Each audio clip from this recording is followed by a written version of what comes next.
नमस्कार दोस्तों, मैं गुप्ता सर आप सभी को हमारे YouTube channel spreading math Patna में स्वागत है। दोस्तों आज इस क्लास के माध्यम से 10th क्लास का साइंस का यानी फिजिक्स पढ़ेंगे। पार्ट नंबर 4 होगा। प्रकाश का आज प्रवर्तन पढ़ेंगे। दोस्तों पिछले वीडियो में हम लोग पढ़ लिए हैं कि विवर्तन किसे कहते हैं, छाया किसे कहते हैं और ऑब्जेक्टिव क्वेश्चन पढ़े हैं और कुछ उसका एक्सप्लेनेशन किए हैं। दोस्तों चलिए आज हम लोग पढ़ते हैं कि प्रकाश का प्रवर्तन किसे कहते हैं। दोस्तों प्रकाश का प्रकाश के बारे में पढ़ लिए हैं। दोस्तों पिछले वीडियो में प्रकाश क्या है, आज हम पढ़ेंगे प्रकाश का प्रवर्तन किसको बोलते हैं। दोस्तों बहुत इंपॉर्टेंट क्वेश्चन यहाँ से 100% एग्जाम में पूछा जाता है। दोस्तों देखिए क्या बोल रहा है दोस्तों कि जब प्रकाश की किरण किसी वस्तु पर पड़ता है और पुनः उसी माध्यम में लौट जाता है, उस घटना को प्रकाश का अपवर्तन कहते हैं। बात समझ में आया। दोस्तों कह रहा है कि देखिए जब प्रकाश की किरण किसी वस्तु पर पड़ता है और पुनः उसी माध्यम में लौट जाता है, उस घटना को प्रकाश का अपवर्तन कहते हैं। दोस्तों कारण नहीं समझ में आया। माध्यम देखिए दोस्तों, प्रकाश के लिए आपको माध्यम क्या क्या होता है। दोस्तों पहले समझ जाइए कि माध्यम बोला ना उसी माध्यम में लौट जाता है। देखिए माध्यम प्रकाश के लिए क्या क्या होता है, वायु होता है, जल होता है, कांच होता है, अल्कोहल होता है। इसी तरह दोस्तों मन बहुत होता है। तो माध्यम प्रकाश के लिए वायु जल कांच, हम लोग सिंपल लेते हैं, पहले वायु जल ज्यादा लेते हैं। दोस्तों देखिए बोल रहा है कि मान लेते हैं कि एक वस्तु है, ठीक है, और वस्तु इस तरह है ना कि एकदम बहुत चिकनी है। दोस्तों क्या है दोस्तों, एकदम चिकनी शब्द। मान लेते हैं दर्पण ले लेते हैं। दोस्तों दर्पण जैसे हम लोग चेहरा जो है ना देखते हैं ना, देखिए दोस्तों उस तरह एक तरफ क्या रहता है, पॉलिश किया हुआ रहता है। दोस्तों मान लेते हैं कि पॉलिश किया हुआ, या हमेशा दर्पण नहीं कोई वस्तु भी ले सकते हैं। दोस्तों इसमें जो चिकनी वस्तु होना चाहिए, जैसे स्टील का भी थाली ले सकते हैं। दोस्तों एकदम पॉलिश किया हुआ होना चाहिए। देखिए दोस्तों ये जो वस्तु होना चाहिए ना, वस्तु लेंगे हमेशा, जो प्रकाश का प्रवर्तन नियम लागू होता है, ये हमेशा अपारदर्शी वस्तु होना चाहिए। कैसा होना चाहिए दोस्तों, अपारदर्शी वस्तु होना चाहिए। अपारदर्शी वस्तु पर प्रकाश का प्रवर्तन नियम लागू होता है। कह रहा है कि जब प्रकाश की किरण, आज देखिए दोस्तों किरण हम बताते हैं, किरण को हमेशा इस तरह के रिप्रेजेंट करते हैं, यानी एरो के द्वारा। देखिए कह रहा है मान लेते हैं जब प्रकाश की किरण ई वस्तु पर पड़ेगा। कह रहा है कि जब प्रकाश की किरण, देखिए जब प्रकाश की किरण क्या किया, वस्तु पर पड़ा। दोस्तों तो जरा जब प्रकाश की किरण, ये मान लेते हैं ये, जब प्रकाश की किरण किसी वस्तु पर पड़ता है और पुनः क्या होता है, उसी माध्यम में लौट जाता है। सब उसी माध्यम में लौट जाता है। यानी देखिए यहां से प्रकाश किरण इस पर आया और इस पर टकरा के अब इसी माध्यम में लौट गया। ठीक है, अभी मान लेते जो माध्यम हमारा वायु है, कौन माध्यम है, वायु। ये जो हमारा जितना पोर्शन दिखाई दे रहा है ना, ये हमारा वायु का पोर्शन दिखाई दे रहा है। दोस्तों अब ये हमेशा कौन वस्तु पर लागू होता है, अपारदर्शी वस्तु पर। दोस्तों जिस अपारदर्शी वस्तु किसे कहते हैं, जिसमें प्रकाश आर पार नहीं हो पाता, उसे हम अपारदर्शी वस्तु कहते हैं। दोस्तों तो जब प्रकाश का प्रवर्तन में क्या होता है कि जब प्रकाश की किरण, देखिए जब प्रकाश की किरण इस पर पड़ा और पुनः इसी माध्यम में लौट गया, इसी माध्यम में लौट गया। अगर देखिए बहुत होता है इसी माध्यम और इसी रास्ता अलग अलग होता है। दोस्तों तो इसी जब प्रकाश किरण किसी वस्तु पर पड़ा और इसी माध्यम में लौट गया। अब देखिए दोस्तों मान लेते हैं ना, जो आने वाला किरण को हम क्या बोलते हैं। दोस्तों जब प्रकाश किरण जब हमारा इस पर टकराया, इसको हम बोलते हैं आपतित किरण। क्या बोलते हैं दोस्तों, आपतित किरण। क्या बोलते हैं, आपतित किरण। आने वाला क्या बोलते हैं, आपतित किरण। अब जाने वाला क्या बोलते हैं, परावर्तित किरण। परावर्तित किरण समझ में आया। दोस्तों देखिए आने वाला प्रकाश को बोलते हैं आपतित किरण और जाने वाला किरण को क्या बोलते हैं, परावर्तित किरण। देखिए तो क्या हुआ, देखिए मान लेते हैं कि दर्पण है और दर्पण और आपतित, मान ले यहां से मान ले 40 डिग्री पर यहां से बाउंस कराए, यानी गिराए। आपतित किरण को दर्पण से 40 डिग्री पर झुका के गिराए हैं, तो यहाँ भी 40 डिग्री ही झुक के जाएगा। दोस्तों जितना यहाँ एंगल बना के गिरा उतने ही एंगल बना के यहाँ से रिटर्न भी होगा। दोस्तों यही नियम है। दोस्तों जितना डिग्री पर गिरा उतने डिग्री पर ही रिटर्न होगा। दोस्तों बात समझ में आया। दर्पण से जितना डिग्री पर गिरा उतने डिग्री पर रिटर्न होगा। देखिए तो आने वाला क्या बोलते हैं, आपतित किरण, और जाने वाला क्या बोलते हैं, परावर्तित किरण। अच्छा दोस्तों इसमें एक हम क्या करते हैं, लंब डाल देते हैं। क्या दोस्तों, इसको एक हम लंब डाल देते हैं। इसको क्या बोलते हैं, अभिलंब। इसको क्या बोलते हैं दोस्तों, अभिलंब। अच्छा, जो ई कोण बनता है ना दोस्तों, इसको आई बोलते हैं, और इसको कोण को क्या बोलते हैं दोस्तों, आर बोलते हैं। हिंदी में बोलते हैं इसको आपतन कोण। क्या बोलते हैं दोस्तों, आपतन कोण। इसको क्या बोलते हैं, आपतन कोण। और इसको क्या बोलते हैं, परावर्तन कोण। क्या बोलते हैं दोस्तों, परावर्तन कोण बोलते हैं, परावर्तन कोण। देखिए तो बोलेगा कि आपतित किरण किसे कहते हैं, बोलना होगा आपतित किरण किसे कहते हैं, तो लिखना होगा कि आने वाली प्रकाश की किरण को क्या कहते हैं, आपतित किरण कहते हैं। ये आपतित किरण है दोस्तों। अब बोलेगा कि परावर्तित किरण किसे कहते हैं, यानी जाने वाली किरण को क्या बोलते हैं, परावर्तित किरण कहते हैं। अच्छा दोस्तों, ये बोलेगा कि आपतन कोण क्या होगा, आपतन कोण दोस्तों, तो आपतन कोण किसे कहते हैं दोस्तों, तो आपतन कोण बोलना होगा कि अभिलंब, क्या बोलना, अभिलंब और आपतित किरण, अभिलंब और आपतित किरण के बीच को क्या कहते हैं, आपतन कोण कहते हैं। अभिलंब और आपतित किरण बीच को क्या कहते हैं, आपतन कोण। अच्छा, अभिलंब और परावर्तित किरण को क्या बोलते हैं, परावर्तन कोण बोलते हैं दोस्तों।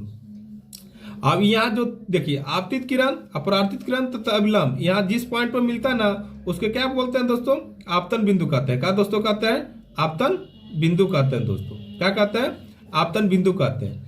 अभी देखिएगा, ये जो आई है ना दोस्तों, ये आई अब आर हमेशा क्या होता है दोस्तों, बराबर होता है। देखिए इसका हम अच्छा से डिटेल्स में साफ साफ लिखे हैं दोस्तों। देखिए देखिए प्रकाश का परिवर्तन है। प्रकाश का परिवर्तन किसे कहते हैं, जब प्रकाश किसी माध्यम सतह से टकराकर पुनः उसी माध्यम में लौट जाता है जिस माध्यम में वह आपतित हुआ है, तो इस घटना को प्रकाश का परिवर्तन कहते हैं। देखिए, जब प्रकाश किसी माध्यम सतह से टकराकर पुनः उसी माध्यम में लौट जाता है जिस माध्यम से वह आपतित हुआ है, तो इस घटना को क्या कहते हैं, प्रकाश का परिवर्तन। देखिए दोस्तों, ये हमेशा एक तो दर्पण ले लिए CD, ठीक है, ये हमेशा या CD दर्पण ले लिया वस्तु। अब इसको एक तरफ से क्या कर दिए दोस्तों, पॉलिश कर दिए। क्या कर दिए दोस्तों, पॉलिश कर दिए, पॉलिश कर दिए दोस्तों। देखिए अभी क्या हम समतल दर्पण लिए हैं। अब ये पॉइंट जो है ना दोस्तों, आपतन बिंदु है। अब देखिए यहां से एक किरण आया, किरण ए से आया O पर, यानी AO, इसको आने वाला किरण को बोलते हैं आपतित किरण। अब देखिए यहां से एक जाने वाला, यानी यहां से बैक हो गया, यानी बैक होने वाला के क्या बोलते हैं, परावर्तित किरण। आने वाले को आपतित किरण, जाने वाला का परावर्तित किरण। और यहाँ पे एक तो अभिलंब डाल दिए। लंब डालते हैं ना दोस्तों, जो लंब होता है ना वो हमेशा 90 डिग्री पे गिरता है। देखो तो इसको गिरा दिया अभिलंब, इसको अभिलंब बोलते हैं। अब दोस्तों देखिए, इसको लाइन को क्या बोलते हैं, अभिलंब बोलते हैं। अब अभिलंब, अब इसको क्या बोलते हैं, परावर्तित किरण। अभिलंब और परावर्तित किरण को जो बीच का कोण बनता है उसको बोलते हैं परावर्तन कोण, यानी आर से सूचित करते हैं। अब आपतित किरण और अभिलंब के जो बीच का कोण होता है उसको बोलते हैं आपतन कोण। बात समझ में आया होगा दोस्तों।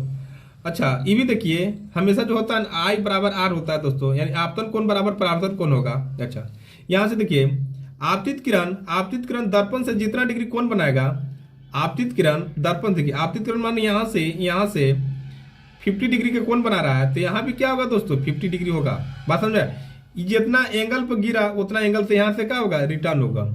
ये 50 डिग्री है तो भी 50 डिग्री, ये मान ले 30 डिग्री तो भी 30 डिग्री, बराबर होगा दोस्तों।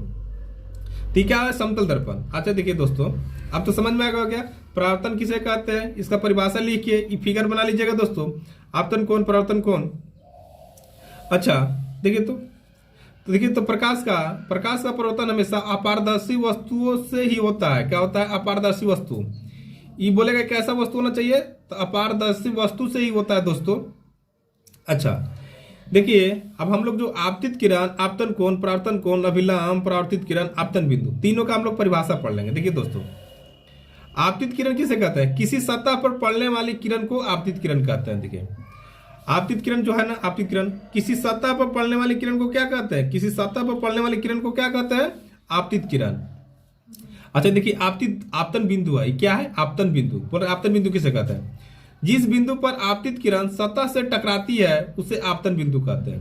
कह रहा है कि आपतन बिंदु किसे कहते हैं, कह रहा है कि जहां आपतित किरण टकराएगा ना उसी बिंदु को हम क्या बोलते हैं, आपतन बिंदु। क्या बोलते हैं, आपतित किरण जहां टकराएगा उसको क्या बोलते हैं, आपतन बिंदु कहते हैं दोस्तों। आप पढ़ेंगे, देखिए परावर्तित किरण किसे कहते हैं ना। देखिए परावर्तित किरण किसे कहते हैं दोस्तों, बहुत इंपॉर्टेंट है। देखिए परावर्तित किरण किसे कहते हैं, जिस माध्यम से चलकर आपतित किरण सतह पर आती है और उसी माध्यम में लौट गई किरण को क्या बोलते हैं, परावर्तित किरण। ठीक बोला है कि आपतित किरण आया दोस्तों, आपतित किरण आया और यहां से क्या हुआ, लौट गया। तो लौटने वाला क्या बोलते हैं, परावर्तित किरण तो बोलते हैं। जिस माध्यम से चलकर आपतित किरण सतह पर आती है और उसी माध्यम में लौटी गई किरण को परावर्तित किरण कहते हैं। देखिए ओ बी हमारा क्या है दोस्तों, परावर्तित किरण। देखिए ओ बी क्या है, ओ बी परावर्तित किरण है। ए ओ क्या है, आपतित किरण है, ओ आपतन बिंदु है। ए ओ आपतित किरण, ओ बी परावर्तित किरण और ओ एन हमारा अभिलंब होने वाला है। देखिए दोस्तों अब क्या बोल रहा है, किसी किसी समतल सतह के किसी बिंदु पर खींचे हुए लंब को उस बिंदु पर अभिलंब कहता है। कह रहा है किसी समतल सतह के किसी बिंदु पर खींचे हुए लंब को उस बिंदु पर अभिलंब कहते हैं। देखिए उस बिंदु का अभिलंब कहते हैं। मान लो यहाँ से एक टुकड़ा डाल दिए, लंब डाल दिए, तो जब लंब को हम लोग डाल दिए ना सतह पर, तो इसको हम लोग क्या बोलते हैं, फिजिक्स की भाषा में अभिलंब बोलेंगे। क्या दोस्तों बोलेंगे, अभिलंब बोलेंगे। तो अभिलंब हमारा क्या हुआ, ओ एन। देखिए तो बिंदु ओ पर ओ एन अभिलंब है ना दोस्तों। ओ पर ओ एन क्या है, हमारा अभिलंब है। आपतित किरण आने वाला का आपतित, जाने वाला का परावर्तित। अभिलंब पढ़े में आगे समझ में आ गया। इसको देखिए आ गया। देखिए अब दोस्तों बोल रहा है कि आपतन कोण, क्या बोल रहा है दोस्तों, आपतन कोण। आपतित किरण और अभिलंब से जो कोण बनती है उसे आपतन कोण कहते हैं। क्या दोस्तों, आपतन कोण यानी ए ओ एन बराबर आई आपतन कोण। देखिए आपतित किरण और अभिलंब, देखिए तो दोस्तों आपतित किरण और अभिलंब के जो बीच का कोण बनेगा ना दोस्तों, उसको क्या बोलेंगे, आपतन कोण। आपतन कोण को आई से रिप्रेजेंट करेंगे, यानी ए ओ एन, यानी आपतित किरण और अभिलंब के जो बीच का कोण बन रहा है ना दोस्तों, उसको क्या बोलेंगे, आपतन कोण। देखिए अभी जो एंगल को इस तरह से हम सूचित करते हैं, यानी आपतित किरण और अभिलंब से जो कोण बनता है उसे क्या कहते हैं, आपतन कोण। आपतन कोण आई ना, आपतन कोण। अच्छा दोस्तों अब क्या है, परावर्तन कोण। क्या है दोस्तों, परावर्तन कोण। देखिए परावर्तन कोण किसे कहते हैं, अभिलंब। ये क्या है दोस्तों, इसको लाइन को अभिलंब बोलते हैं और इसको क्या बोलते हैं, परावर्तित किरण। ये दोनों का बीच का जो कोण बनेगा ना दोस्तों, उसको क्या बोलेंगे, परावर्तन कोण, यानी आर से रिप्रेजेंट करते हैं। देखो वही दिएगा कि परावर्तित किरण तथा अभिलंब के बीच के कोण को परावर्तन कोण कहते हैं, यानी बी ओ एन बराबर आर बराबर परावर्तन कोण। देखिए बी ओ एन को क्या बोलेंगे, परावर्तन कोण, यानी आर से सूचित करते हैं। अच्छा दोस्तों एक तो आप वेरी वेरी इंपॉर्टेंट बताने वाले हैं। देखिए मान लेते हैं ना दोस्तों यहाँ पर कि जब प्रकाश की किरण किसी दर्पण पर लंबवत पड़ता है तो वह उसी रास्ते से लौट जाता है। देखिए दोस्तों अब हम तो बोले थे कि जब प्रकाश की किरण मान ली इस तरह का आया तो इस तरह का जाएगा, इस तरह का आया तो इस तरह का जाएगा दोस्तों। तो मान लो जितना डिग्री है यहाँ से मान लो 45 डिग्री गया था, तो यहाँ से भी 45 डिग्री होके क्या होगा, रिटर्न होगा दोस्तों। क्या होगा, यहाँ से 45 डिग्री से आया तो यहाँ से 45 डिग्री जाएगा, मतलब जितना एंगल पर गिरा उतना डिग्री से जाएगा। अगर मान लेते हैं दोस्तों कि हमारा दर्पण है, अब सीधा गिरा है, इसको क्या गिरा है, सीधा दम। तो दोस्तों एकदम जब लंबवत प्रकाश की किरण गिरेगा ना दोस्तों, यानी 90 डिग्री पर गिरेगा तो 90 डिग्री पर रिटर्न भी होगा। जिस रास्ता से आया ना उसी रास्ता से चली जाएगा। क्यों, क्योंकि 90 डिग्री पर गिरा, अब 90 डिग्री से भी जाएगा। हम क्या बोले, जितना डिग्री पर गिरेगा उतने डिग्री से क्या होगा, रिटर्न भी होगा। मान लीजिए सोझे रास्ता से आएगा तो सोझे रास्ता से जाएगा, याद रखिएगा। सोझ रास्ता से आएगा तो सोझ रास्ता से ही जाएगा। अगर बैंड होके आएगा तो बैंडे होके जाएगा, माने जिस तरह व्यवहार करेगा उसी तरह इसको रिस्पॉन्स मिलेगा। बात समझ में आया। मान ले कि इस तरह का आया तो इस तरह का जाएगा, अगर मान लेते हैं कि सोझ आया तो सोझ ही जाएगा। बात समझ में आया, तो इसको लंबवत बोलते हैं। अब यहाँ पर बोलेंगे ना कि यहाँ आई और यहाँ आर दोनों क्या होता है, जीरो होता है। क्या होता है दोस्तों, जीरो होता है। यानी आपतन कोण और परावर्तन कोण यहाँ पर दोस्तों नहीं दिखाई देता है, तो क्या हो जाएगा, जीरो। ठीक है दोस्तों, आगे हम लोग बताएंगे इसके बारे में और डिटेल से। अच्छा दोस्तों अब हम लोग पढ़ लेते हैं प्रकाश के परिवर्तन। क्या पढ़ेंगे दोस्तों, प्रकाश के परिवर्तन के दो नियम होता है, बहुत वेरी वेरी इंपॉर्टेंट है दोस्तों। क्या है, प्रकाश के परिवर्तन के कितने नियम होता है दोस्तों, दो होता है। आप लोग तो हम पिछले वीडियो में पढ़ा चुके हैं दोस्तों, दो होता है। देखिए प्रकाश के परिवर्तन के कितने नियम, दो होता है। देखिए आपतन कोण तथा परावर्तन कोण आपस में क्या होता है, बराबर होते हैं, यानी ए ओ एन बराबर बी ओ एन। देखिए यहाँ पर हम बताते हैं ना कि जो ए ओ एन और यहाँ पर बी ओ एन क्या होता है, बराबर होता है। यानी आपतन कोण और परावर्तन कोण क्या होता है, बराबर होता है। बात समझ में आया होगा। यानी आई बराबर आर ई बोलता है कि बताइए प्रकाश के परिवर्तन के जब दो नियम है ना, तो पहला नियम क्या कहता है कि आपतन कोण तथा परावर्तन कोण आपस में बराबर होते हैं, यानी ए ओ एन बराबर बी ओ एन या आई बराबर आर। अच्छा दोस्तों दूसरा नियम क्या कहता है कि आपतित किरण, परावर्तित किरण तथा आपतन बिंदु पर खींचा गया अभिलंब तीनों एक ही समतल पर होते हैं, यानी ए ओ बी ओ एन एक ही समतल पर होते हैं। बोल रहा है देखिए दोस्तों दूसरा नियम में कह रहा है कि आपतित किरण यानी आपतित किरण, अपरावर्तित किरण तथा अभिलंब तीनों एक ही तल पर होते हैं, एक ही बिंदु पर होते हैं दोस्तों। वही बोला आपतित किरण, परावर्तित किरण तथा आपतन बिंदु पर खींचा गया अभिलंब तीनों एक ही समतल पर होते हैं या बिंदु पर बोल सकते हैं। यानी देखिए हमारा क्या AO, OB, ON है ना दोस्तों, समतल पर होता है। अभी देखिए दोस्तों नोट पॉइंट क्या है यहाँ पर, नोट परावर्तन का यह नियम गोलीय दर्पण पर भी लागू होता है। दोस्तों अभी गोलीय दर्पण नहीं पढ़ाए हैं, याद रख लीजिएगा जब हम पढ़ाएंगे। परावर्तन का यह नियम गोलीय दर्पण के सभी परावर्तक पृष्ठ पर भी लागू होता है दोस्तों, सभी पृष्ठ पर गोलीय दर्पण के लागू होगा। अच्छा देखिए दोस्तों, प्रकाश के परिवर्तन के घटनाएं क्या क्या हो सकती है, प्रकाश के परिवर्तन से क्या क्या घटना घटता है। देखिए दोस्तों, दर्पण के द्वारा प्रतिबिंब का बनना किसके कारण होता है दोस्तों, दर्पण के द्वारा प्रतिबिंब का बनना प्रकाश के परिवर्तन के कारण ही संभव है। इंद्रधनुष का सुंदर रंग बनना प्रकाश के परिवर्तन का उदाहरण है। पूछ लेता है दोस्तों कि बताइए कि इंद्रधनुष के सुंदर रंग किसके घटना से होती है, तो प्रकाश के परिवर्तन के। पूछ लेगा कि दर्पण के द्वारा प्रतिबिंब का बनना यानी प्रकाश के परिवर्तन का घटनाएं है, तो दे देगा कि दर्पण के द्वारा प्रतिबिंब का बनना किसके घटनाएं है, तो प्रकाश का परिवर्तन का। अब हम लोग दोस्तों इसका ऑब्जेक्टिव क्वेश्चन पढ़ लेंगे किस तरह का पूछेगा। अच्छा देखिए अभी हम बताए हैं, देखिए कि प्रकाश के परिवर्तन के कितने नियम है, तो प्रकाश के परिवर्तन के कितने नियम है दोस्तों, अभी हम तुरंत बताएं प्रकाश के परिवर्तन के कितने नियम है। ऑप्शन में 1, 2, 3, 4। प्रकाश के परिवर्तन के कितने नियम है दोस्तों, 2 नियम है। हम अभी तुरंत बताए हैं दोस्तों प्रकाश के परिवर्तन के कितने नियम है, 2 नियम है। अच्छा दोस्तों ये भी बताएं कि देखिए तो प्रकाश के परिवर्तन के घटना में आपतन कोण तथा परावर्तन कोण सही संबंध क्या है, बताइए। हम बताए थे ना I और R में क्या संबंध है दोस्तों, I और R में संबंध यही है कि आपतन कोण और परावर्तन कोण आपस में क्या होते हैं दोस्तों, बराबर होते हैं। हम बताए थे ना अभी, देखिए हम बोले थे ना कि आपतन कोण और परावर्तन कोण हमेशा क्या होते हैं, बराबर, यानी I बराबर R होगा दोस्तों। तो यही बोलता है कि आपतन कोण और परावर्तन कोण आपस में क्या होता है, बराबर। यानी जब प्रकाश के परिवर्तन के 2 नियम बताए, तो 2 नियम में पहला नियम यही था कि आपतन कोण बराबर परावर्तन कोण होता है, तो यानी आपतन कोण बराबर परावर्तन कोण होता है। अच्छा देखिए दोस्तों, यदि बोल रहा है कि यदि आपतन कोण का मान 60 डिग्री है, क्या बोल रहा है दोस्तों, आपतन कोण का मान 60 डिग्री है, तो परावर्तन कोण का मान क्या होगा। देखिए दोस्तों यही बोला कि आपतन कोण का मान 60 डिग्री है। देखिए दोस्तों ये आपतन कोण का मान 60 डिग्री है, तो ये कितना होगा, तो भी 60 डिग्री, तो भी 60 डिग्री होगा। क्यों कि I बराबर R होता है, ये 60 डिग्री, तो भी 60 डिग्री, ये 30 डिग्री, तो भी 30 डिग्री, ये 40 डिग्री, तो भी 40 डिग्री। समझ में आ गया होगा दोस्तों। हम अभी ऊपर जस्ट फॉर्मूला पढ़े हैं, देखिए I बराबर है R, यानी आपतन कोण बराबर परावर्तन कोण होता है। तो यदि आपतन कोण का मान 60 डिग्री है, तो परावर्तन कोण की भी मान कितना होगा, 60 डिग्री होगा दोस्तों। बात समझ में आ गया होगा। अच्छा अब देखिए यदि बोल रहा है कि यदि आपतित किरण और दर्पण के बीच का कोण 45 डिग्री है, क्या क्या बोल रहा है, आपतित किरण और दर्पण के बीच, देखिए आपतित किरण और दर्पण हमको ई ले लेंगे दोस्तों, यानी आपतित किरण और ये वाला चीज का आपतित किरण और दर्पण के बीच की डिग्री कोण कितना है दोस्तों, 45 डिग्री है। तो परावर्तित किरण और दर्पण के बीच बोल रहा है कि दोस्तों कि ई दोनों का बीच का कोण 45 डिग्री है, तो ई दोनों कोण का बीच कितना होगा, तो ई जितना होता है उतना ई भी होता है। क्यों हम बताए थे कि 50 डिग्री 50, तो 45 डिग्री दिया, तो भी 45 डिग्री होगा दोस्तों। तो क्या समझ में आया, यदि आपतित किरण और दर्पण के बीच की कोण 45 डिग्री है, तो परावर्तित किरण और दर्पण के बीच कितना होगा, 45 डिग्री होगा ये दोस्तों।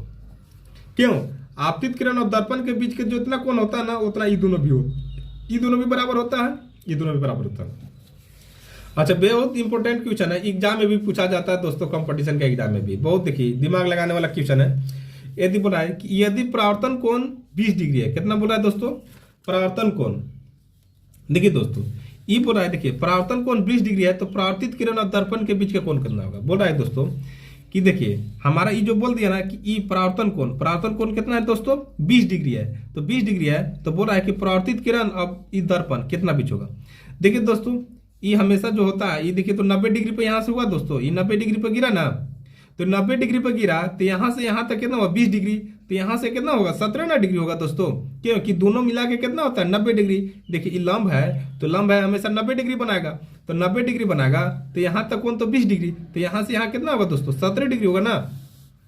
बात समझ में आया। तो क्या होगा, यदि परावर्तन कोण 20 डिग्री है, तो परावर्तित किरण और दर्पण के बीच कोण कितना होगा 70 डिग्री। क्यों, समझ में आया, ये 20 डिग्री है तो 70 डिग्री है, दोनों को मिला के कितना होगा 90 डिग्री। क्योंकि यहाँ से जब ये अभी 90 डिग्री पे यानी लंब गिराए हैं, तो लंब गिराए हैं तो दोनों का योग हमको 90 डिग्री होना चाहिए। तो 90 डिग्री 20 डिग्री तो 70 डिग्री, अगर इस 70 डिग्री तो 20 डिग्री। बात समझ में आया होगा। एक तो अब इंपॉर्टेंट है कि यदि दर्पण और आपतित किरण के बीच का कोण 40 डिग्री है। देखिए अब देखिए क्या बोल रहा है कि दर्पण, देखिए दर्पण और आपतित किरण के बीच 40 डिग्री है, तो बोल रहा है कि बताइए कि आपतन कोण क्या होगा। यानी यहां से यहीं 40 डिग्री है तो आपतन कोण है ना दोस्तों, तो ये दोनों मिला के हमको कितना होता है 90 डिग्री, क्योंकि अब अभिलंब है 90 डिग्री पर लंब गिरता है, तो 40 डिग्री है तो कितना होगा दोस्तों, यानी 50 डिग्री होगा। बात समझ में आ गया। ये दोनों मिला के हमको 90 डिग्री होता है। बोला कि आपतित किरण और दर्पण के बीच का जो है 40 डिग्री कोण है, तो बताइए आपतन कोण। तो आपतन कोण हमारा ई पूछ रहा है, यानी कितना होगा 50 डिग्री। वही दोस्तों बोला यदि दर्पण और आपतित किरण के बीच का कोण 40 डिग्री है तो आपतन कोण क्या होगा 50 डिग्री। दोस्तों वीडियो अच्छा लगे तो चैनल को सब्सक्राइब कर दीजिएगा दोस्तों, धन्यवाद।